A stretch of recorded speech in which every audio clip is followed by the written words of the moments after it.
शेतकरी बंधूंनो, मी डॉक्टर शुभांगी नारकर। मागच्या 2 व्हिडिओमध्ये आपण एप्रिल छाटणीचं महत्त्व, त्यानंतर डोळा न फुटण्याची समस्या आणि आता ह्या व्हिडिओमध्ये आपण काडी मॅच्युरिटीबद्दल चर्चा करणार आहोत। जर बघितलं तर एप्रिल छाटणीमध्ये मी जसं सांगितलं की एप्रिल छाटणी फार महत्त्वाची आहे। काडी मॅच्युरिटी हा अतिशय महत्त्वाचा विषय आहे। जर काडी मॅच्युरिटी प्रॉपर झाली नाही तर ऑक्टोबरमध्ये आपल्याला गड मिळत नाहीत। काडी मॅच्युरिटी नाही झाली म्हणजे याचा अर्थ असा होतो की गड निर्मिती प्रॉपर झाली नाही। आता गड निर्मिती प्रॉपर होण्यासाठी काय महत्त्वाचं असतं ते म्हणजे अन्नद्रव्य। मग ही अन्नद्रव्ये जी आहेत ती आपण प्रॉपर आपल्या वेलीला दिली पाहिजेत। आता आपण काय म्हणतो, खालून तर मी एवढं सगळं टाकलंय, नायट्रोजन टाकलाय, फॉस्फरस टाकलाय, पोटॅशियम टाकलंय, सगळं टाकलंय, मग माझी काडी मॅच्युरिटी का होत नाहीये?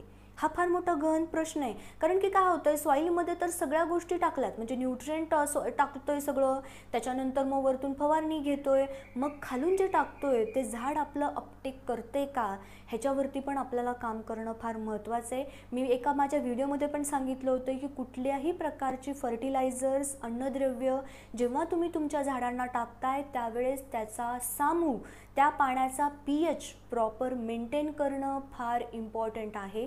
आपण जे सगळे फर्टिलायझर्स वापरतोय ते वॉटर सॉल्युबल फर्टिलायझर्स आहेत। वॉटर सॉल्युबलचा अर्थच असा आहे की पाण्यात विरघळणारी खतं। पण जर बघितलं तर दैनंदिन जीवनामध्ये जर तुम्ही कधी तुमच्या पाण्याचा pH जर चेक केला तर तुमच्या लक्षात येईल की पाण्याचा pH जो आहे तो आपला 7च्या वरती गेलेला आहे। जर तुमचा पाण्याचा pH जर 8-9 पर्यंत गेला असेल तर तुमच्या पाण्यामध्ये हे वॉटर सॉल्युबल प्रॉपर डिझॉल्व होत नाहीत। आणि जर समजा तुमच्या पाण्यामध्ये हे वॉटर सॉल्युबल जर डिझॉल्व नाही झाले तर आपल्या झाडाला इन्स्टंट लागू होत नाहीत आणि इन्स्टंट लागू न झाल्यामुळं आपल्याला त्याचे रिझल्ट्सवरती, काडीवरती दिसत नाहीत। त्याच्यामुळं सगळ्यात महत्त्वाचं म्हणजे कुठल्याही प्रकारचं अन्नद्रव्य जेव्हा तुम्ही देताय त्यावेळेस तुम्ही तुमच्या पाण्याचा pH चेक करा आणि त्याच्यानंतरच तुम्ही तुमचे वॉटर सॉल्युबल त्याच्यामध्ये मिक्स करा आणि ड्रिप थ्रू सोडा। ह्याच्यासाठी तुम्ही माझा pHचा एक व्हिडिओ आहे, तो व्हिडिओ तुम्ही बघा। त्याच्यामध्ये मी सविस्तर चर्चा केलेली आहे की फर्टिलायझरसाठी किती पाण्याचा pH पाहिजे, स्प्रे करत असताना कुठल्याही प्रकारचे केमिकल, इन्सेक्टिसाइड्स, फंजिसाइड्स तुम्ही ते घेताय त्यावेळेस पाण्याचा pH किती पाहिजे ह्याबद्दल मी सविस्तर चर्चा त्या व्हिडिओमध्ये केलेली आहे। त्याच्यामुळं पाण्याचा pH प्रॉपर ॲडजस्ट करा आणि मगच त्याच्यानंतर आपण आपले वॉटर सॉल्युबल सोडायचे आहेत। त्याचबरोबर आता काडी मॅच्युरिटीसाठी आपल्याला मायकोरायझा वापरायचा आहे, ट्रायकोडर्मा वापरायचा आहे, अझोटोबॅक्टर, रायझोबियम, व्हर्टिसिलियम, हे सगळे जे वेगवेगळ्या प्रकारचे मायक्रो ऑर्गॅनिझम्स आहेत ह्या मायक्रो ऑर्गॅनिझम्सचा आपल्याला वापर करायचा आहे। कारण मातीमध्ये सुप्त अवस्थेमध्ये बसलेली अन्नद्रव्य म्हणजे झाडाला न खाण्याच्या स्वरूपातली जी अन्नद्रव्य आहेत ती झाडाला खाण्याच्या स्वरूपामध्ये घेऊन येण्याचं काम कोण करणार आहेत, म्हणजे हे सगळे मायक्रो ऑर्गॅनिझम्स करणार आहेत। त्याचबरोबर सिलिकॉनचा वापर करायचा आहे आपल्याला आणि सगळ्यात महत्त्वाचं म्हणजे की जिप्समचा पण वापर करायला सुरुवात करा। मी माझ्या बऱ्याच व्हिडिओमध्ये सांगते की जिप्सम वापरायला सुरुवात करा। एप्रिल छाटणीमध्ये जर तुम्ही जिप्सम वापरलं तर तुम्हाला त्याचा काडी मॅच्युरिटीवरती खूप चांगले रिझल्ट्स दिसून येतील आणि त्याचबरोबर ऑक्टोबर छाटणीमध्ये पण तुम्ही वापरा त्याला, तुम्हाला तिथेही त्याचे रिझल्ट्स खूप चांगले दिसून येतील। त्यामुळे सिलिकॉन वापरायचे आपल्याला, जिप्सम वापरायचे, मायक्रो ऑर्गॅनिझम सगळे वापरायचे आणि ह्या सगळ्यांचं कॉम्बिनेशन्स हे आपल्याला आपल्या द्राक्ष वेलीला द्यायचे। त्याच्यानंतर त्याची काडी मॅच्युरिटी व्हायला त्याला खूप मदत होणार आहे। आता काय होतं की काडी मॅच्युरिटी म्हणजे तुमची काडी एकदम डब्बूच्या डब्बू अशी जाडी म्हणजे माझी काडी मॅच्युरिटी झाली असं नाही।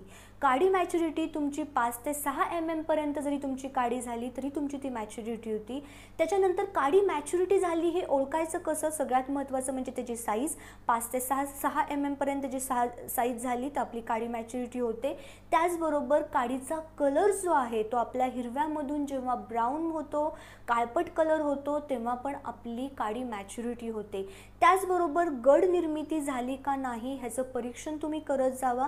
वेगवेगळ्या ठिकाणी वेगवेगळ्या प्रकारच्या लॅब आहेत, त्या लॅबमध्ये तुम्ही आपल्या काडीमध्ये गड निर्मिती झाली का नाही हे गड निर्मिती तुम्ही चेक करून बघा। ह्याच्यावरती आपल्याला कळतं की गड निर्मिती किती झालेली आहे। आपल्याला ऑक्टोबर छाटणीमध्ये म्हणजे म्हणतो ना आपण एक प्री अंदाज तो अंदाज आपल्याला लागतो. त्यामुळं ह्या प्रकारची जी टेस्टिंग आहे ती टेस्टिंग पण करून घेत जावा. त्याच्यामुळे पण आपल्याला एक तुम्हाला सगळ्यात महत्त्वाचं मी सांगते की माणूस ना मेंटली जेव्हा स्ट्रॉंग असतो ना, जर समजा तुम्ही गेलात आणि तुम्हाला म्हटले ते की नाही तुमच्या काडीमध्ये मॅच्युरिटी आहे आणि गड निर्मिती पण खूप चांगली झाली आहे, मग काय होतं, मी असंच विचार केला नाही माझी काडी मॅच्युरिटी खूप चांगली झालेली आहे, माझी गड निर्मिती खूप चांगली होणार आहे, आता मला ऑक्टोबरमध्ये खूप चांगली फळं लागणार आहेत वगैरे. हे जे आहे ना हे थोडंसं मेंटली पण आपण जसं स्ट्रॉंग होतो, आपण मेंटली हा विचार करायला लागतो ना, ॲटोमॅटिकली सगळं पॉझिटिव्ह होत जातं. त्याच्यामुळे एक पॉझिटिव्हिटी पण येते. जेव्हा तुम्ही ही काडी मॅच्युरिटी झाली का नाही, गड निर्मिती झाली का नाही, जेव्हा तुम्ही चेक करून घेता तेव्हा तुमच्याकडे ही पॉझिटिव्हिटी पण आलेली असते. त्यामुळे ऑक्टोबर छाटणीमध्ये तुम्हाला निश्चित ह्याचे जे आहेत ते चांगलेच रिझल्ट्स बघायला मिळतील. त्यामुळं काडी मॅच्युरिटीवरती काम करत असताना सगळ्यात महत्त्वाचं म्हणजे 05234 0050चा स्प्रे पण घ्या तुम्ही. तो स्प्रे घेतल्यामुळं पण तुम्हाला रिझल्ट्स खूप चांगले मिळतात.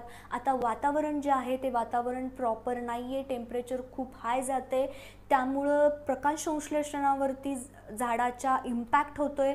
त्याच्यामुळे त्याचं स्वतःचं कार्य प्रॉपर चालत नाही. त्याच्यामुळं आपल्याला बायोस्टिम्युलंट ज्याला आपण टॉनिक म्हणतो त्याचा आपल्याला फायदा करून घ्यायचा आहे. मार्केटमध्ये फार वेगवेगळ्या प्रकारचे टॉनिक आलेले आहेत. कुठल्याही प्रकारचं टॉनिक ज्याचे तुम्हाला रिझल्ट चांगले आले असतील असं एक टॉनिक तुम्ही आणा आणि त्या टॉनिकचा तुम्ही स्प्रे घ्या. ह्या टॉनिकचा स्प्रे घेत असताना 2 ml पर लिटर टॉनिक वापरा आणि आपलं जी काही ग्रेड वॉटर सॉल्युबलची चालू आहे 05234 किंवा 0050 किंवा 134013 ह्या ग्रेड बरोबर ती आपल्याला त्याचा स्प्रे घ्यायचा आहे. आता टॉनिकमध्ये जर बघितलं तर फॅन्टॅक आहे, ॲम्बिशन आहे, बायोझाईम आहे, बायोविटा आहे, अशा वेगवेगळ्या प्रकारचे जे काय आहेत बायोस्टिम्युलंट मार्केटमध्ये अवेलेबल आहेत. कुठल्याही प्रकारचं जे बायोस्टिम्युलंट तुम्हाला रिझल्ट चांगले दिलेत किंवा देतंय अशा प्रकारचं ते बायोस्टिम्युलंट आणा तुम्ही, त्याच्याबरोबर ती स्प्रे घ्या. त्याचबरोबर हे बायोस्टिम्युलंट तुम्ही खालून ड्रेंचिंग पण करू शकता. जेव्हा तुम्ही कुठल्याही प्रकारचं वॉटर सोल्युबल सोडताय त्याच्याबरोबर 1 लिटर पर एकर हे पण तुम्ही सोडू शकता. आणि वरतून स्प्रे घेत असताना जे काही तुम्ही एखादं कुठल्याही प्रकारचं जे वॉटर सॉल्युबल घेताय तर त्या वॉटर सॉल्युबल घेत असताना ते 5 ग्रॅम पर लिटर घ्या आणि हे टॉनिक जे आहे ते 2 ml पर लिटर घ्या. ह्याचं कॉम्बिनेशन बनवा, ह्याचे स्प्रे घ्या, तुम्हाला रिझल्ट्स खूप चांगले मिळतील. आणि जर समजा डोळा फुटायला पण जर समजा तुम्हाला असं वाटतंय की डोळा पण माझा व्यवस्थित फुटत नाही, त्यावेळेस पण तुम्ही ह्या टॉनिक बरोबर तुम्ही त्याचा स्प्रे घेऊ शकता. बड जो आहे तो बड आपला खूप चांगला ब्रेक होतो, स्प्राउट होतो. कारण काय होतं, ह्या टॉनिकमध्ये वेगवेगळ्या प्रकारची अन्नद्रव्य आहेत जे आपल्या झाडाला आवश्यक असतात आणि हे आत्ताच्या क्लायमेटमध्ये झाडाला मिळत नाहीत. त्याच्यामुळं आपण हे टॉनिक एक्स्ट्राचा सोर्स म्हणून आपल्याला आपल्या झाडाला द्यायचा आहे. त्यामुळं ह्याच्यामुळं काडी मॅच्युरिटी पण चांगली होईल, डोळा पण चांगला फुटेल. डोळा फुटत नसेल तर त्याच्यासाठी हे पण तुम्ही करून बघा, तुम्हाला रिझल्ट अतिशय चांगले मिळतील. जर हा व्हिडिओ आवडला असेल तर लाईक करा, शेअर करा, कमेंट करा, सबस्क्राईब करा.